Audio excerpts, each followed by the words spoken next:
Then it was a case of slip, slap, slop.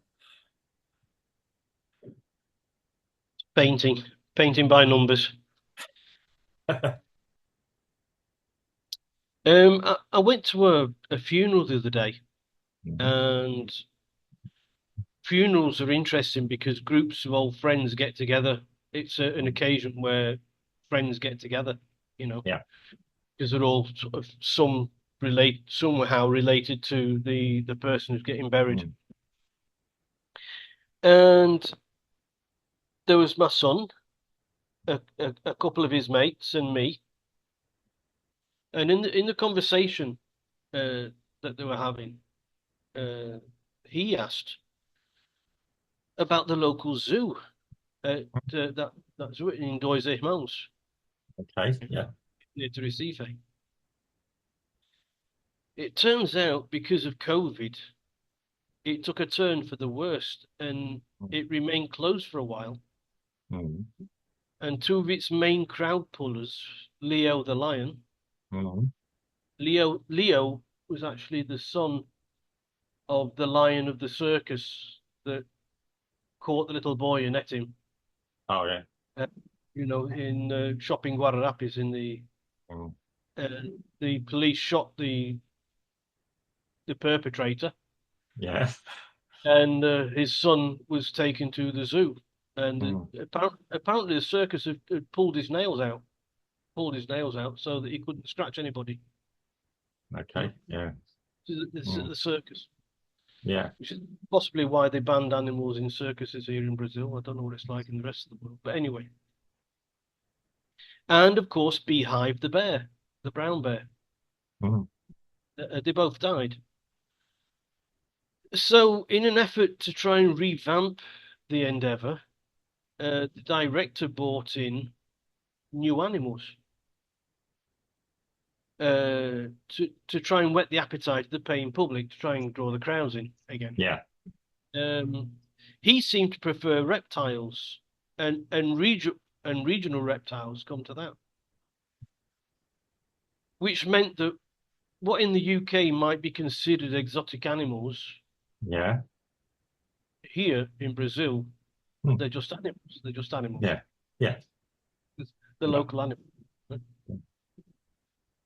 So you throw in some apes, antelopes, and loads of marmosets, Mm. which are like rats. They're like Yeah. pigeons in this Yeah. neck of the. Yeah. And the zoo is open again. Yes. Right. So the entrance for an adult is 5 reais. Mm. 5 reais for the English public isn't even a pound. It's about 80p. Yeah. Yeah. Five. Is it 5.2 at the moment or so? Yeah. Yeah, and £2.50 half price. So Mm. if you're a student as old as I am, you can get in for half Yeah. price. Okay.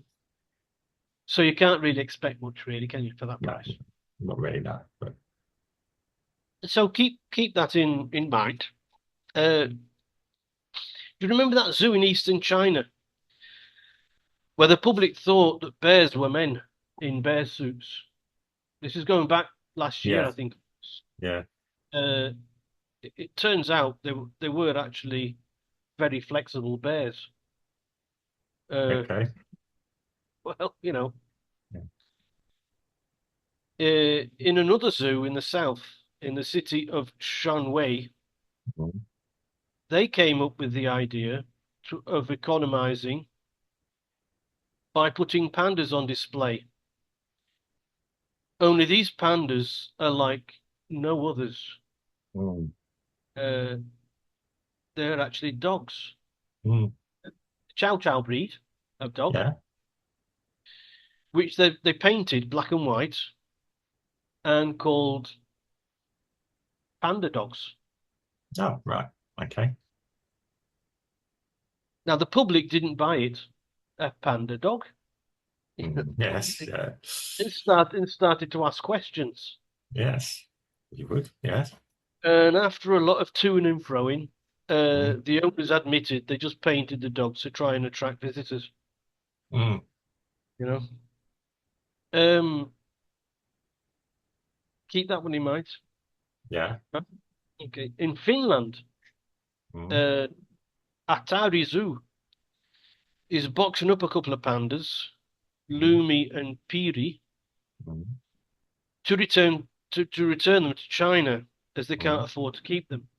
Apparently, pandas are expensive to keep. Mm. Oh, yeah. The zoo blames mounting debts accumulated during the COVID, Mm. lack of tourists, high inflation, Yeah. which surprised me for Finland. I didn't really think that in inflation in Finland would be that high, and high interest rates Mm. um, caused by the Ukraine conflict. Finland, I think, is one of the neighbours Yeah. of that Yeah. area. The region. Yeah. It's yeah. And the leasing fees of the Chinese authorities. Apparently, pandas are leased by China.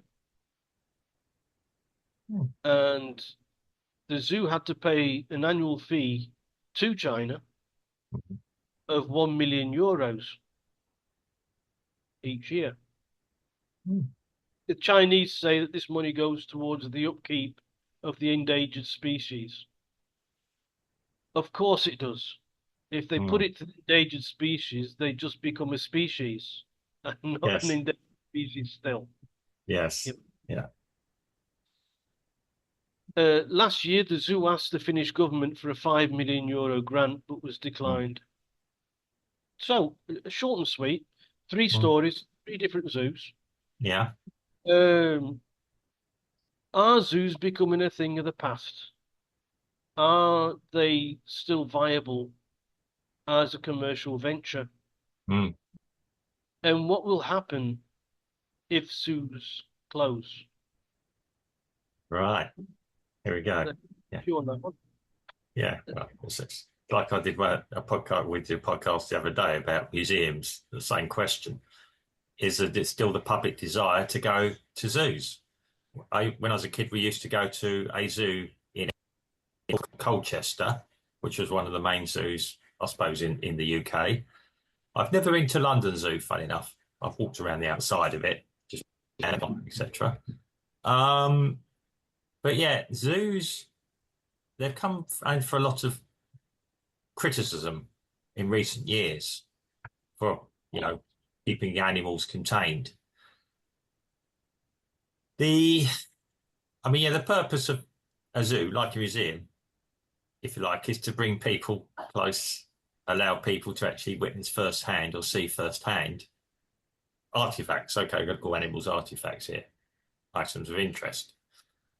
Um, Whether or not a zoo is actually ideal for doing this, I don't know. I mean, I've been to a couple of safari parks or parks in the UK as well, which animals look far happier. Even I can see. I mean, my family like animals, okay, even domestic and all that. You can tell when an animal is happy. Yeah. And obviously the safari park, they've got areas to roam around and more or less live as close to a natural environmental life as they can. Yeah, obviously you can't have animals going around and killing other stock in front of lions and tigers, etc. Go around killing stock in front of the paying customers. So obviously they're fed. So yeah, it's not quite an actual simulation. Although I do think they make them work for it sometimes. Um, I do. I believe that zoo attendance is dropping. I mean, yeah, COVID has probably highlighted a lot of the issues already in place. Yeah, obviously we're talking about COVID now, but this isn't the main thrust of this podcast. My own view is zoos do play a very important role in preserving and understanding the natural ecology or the natural world, the environment. There are probably possibly our species being kept artificially alive as well by zoos as well. They have breeding programs. I mean, when we're talking about pandas are Yep. very difficult to actually get them to breed. They have to have the conditions just right. Possibly the Chinese are masters of this. They understand them. Um, it's a yeah. I mean, the fact that all the zoos do work together means that there is scientific work being done by the zoos. They're probably doing some very good work, helping us not just understand animals, understand the environment, how to best preserve the environment, um, to look at everything. Because you will have biologists work for zoos. Obviously, you got I forgot what people deal with animals are called, but yeah, work with zoos. And I've talked to a few people that work with animals as well, not vets, people actually studying biology at university level. One guy was telling me one day, one of my students, he said, I've got to go away on a field trip. I think I've told this story. I said, well, where are you going? There's a big bloke. He said, oh, yeah, I'll tell you when I come back. A week later, he missed the lesson, but he came back. I said, how did your field trip go? In front of a load of people. We're doing this in English. He said, yeah, it went well. I said, what are you doing? He said, I was holding on to sharks. Well, they're tagging sharks. Okay, that's just an example. But this is data. I mean, the zoos do observe their animals as well. Behavior, understanding how best animals think, if you like, and probably more importantly, how they can interact with us or how they're not interacting with us. Zoos are a good place to begin to understand this. And I think this is what's been changing. Now, whether or not younger people, trying to get a younger person to go out their room, leave their room now, is difficult. Let's be honest, zoos were always a family day out. They tried in the 80s and the 90s to make it an experience whereby you went to a zoo, but they also around it had a fairground rides, etc. So the zoo became secondary in effect. These poor animals had these roller coasters going over them. I thought it was a bit unfair. I can't think how that's natural at all at any level. No, the animals bred in there. Yeah, you see the older zoos had small cages and everything else. Now it's started to go to zoos now where they try to make the habitat as close to their own habitat it is by growing the grass, the shrubbery, or the greenery to grow. You couldn't see the animals. What? Yeah. Which rather defeated the object of going to the zoo. Yeah. Yeah. He was just animal, just a load of bushes. I think in terms of zoos, I think it's important. I mean, Yeah. I've met people, believe it or not, that live in the city Mm, that have never seen a cow or a goat mm. or Yeah. a pig. They've seen them in books, Yeah. but they haven't seen one. They haven't seen one live. And when you go to a zoo, Mm, you begin to appreciate the different sizes of the animals. yeah. If you get a kid to look in a book and he sees a picture of a mouse, Yeah. and on the next page he sees a picture of an elephant, and they're more or less Yeah. both the same size. Yeah. Doesn't. Yeah. You lose context. You lose context. Well, You know. book or the Uh, internet, whatever. Yeah. Yeah. right. So zoos are interesting in that. Yeah. And I don't even think that on the telly or in films Mm, that they do the animals justice either. Like I said, it you need the experience. You need to be there. You need yeah. to be, you know, if you can see it, feel it, touch it, smell it, Mm, uh, yeah. and if Oh, it's tasty, you cook it later. So, yeah. Yeah. Well, yeah. I mean, yeah. but I mean, it's I think they are important, if yeah. for nothing else, to keep everything in context, in perspective. Yeah, I mean, you talk about natural habitat. We've seen animals that are in zoos in the UK that we see wandering along the street here sometimes. Yeah, Yeah. not dangerous animals, but where we are in Brazil doesn't really have that many dangerous animals. It's not Australia. Um, yeah, I mean, yeah, the most dangerous animal I've seen is I've had one on my balcony here is um, what is it? Not the Spider? pink, no, the yellow scorpion. We've had yellow Yeah. scorpions here. Um, Yeah, I mean, I think they're fascinating creatures. My wife sees them and yeah, all panics and I want to study it, and see how it walks around. Where's it come from? Um, yeah, I can't even kill a beetle. I collect them up and put them back outside because actually I understand the good that beetles do. I mean, the Yeah, beetle or the cockroach? well, cockroach, sorry, not beetle. Yeah, cockroach, sorry, not beetle, cockroaches. I understand the good that cockroaches do. They break down rubbish basically, or the stuff out there. Um, I'm I think it's important that younger people do understand the environment. Now, I see a lot of these environmentalists all protesting in the street, as you say. They want zoos to close and everything, okay. But they're not spreading their message by doing that. A lot of them probably have got no real understanding of the countryside. Yeah. I had part of that because I wouldn't say I was partly grown, brought up in the countryside, but certainly had involvement. There are fields countryside well for me. I've seen some animals in the countryside. I mean, yeah, I've seen snakes in Essex. There's a place that was famous for its adder snakes. And literally, you're walking along, be aware, poisonous snakes in this area. Okay, British adders. Yeah, you get to the hospital, you have your serum, and you'll probably be all right. Okay, not for everyone, but um, yeah, I mean, understanding nature, understanding these, um, respecting it as well is important. And yes, you still see videos occasionally cut of children who have gone to the zoo looking at wonder with things, the where you get the apes interacting with the children. And there's a famous one of the boy that fell into the gorilla enclosure. Yeah, yeah.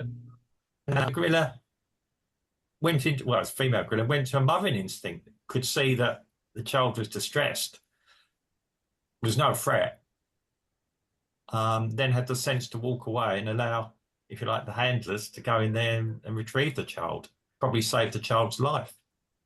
Um, and then sometimes you see on these videos where probably a last resort is where the animals have interacted with the humans on roads and all that to go and have them help. We're all one planet. We've all got to understand each other. Maybe zoos are part of this understanding. Maybe we've got to look at how we have the zoos still. But they There cost are a lot many, of money to operate. Yeah, there are many clips on YouTube, yeah, which they seem to be coming up on my feed anyway, yeah, where people rescue baby foxes, baby yeah, wolves, baby bears, and mm, they rear them as almost like children, I suppose. yeah, And the raccoons, yeah, the guy that rescued a raccoon yeah, when it was an adult, it yeah, went away and came back with its family and yeah, wife, yeah, yeah, yeah. all with a suitcase each, when wanting to live at the That's it. Yeah, either. yeah. We're going on a holiday. Yeah, Yeah, yeah. My family won't mind. Yeah, I mean, again, yeah. When you see them, or they an animal that hasn't seen its handler for years, or the person that brought it up for years gets excited. I mean, it's family. Yeah, maybe we are top of the tree of intelligence and everything. Um, we have a responsibility,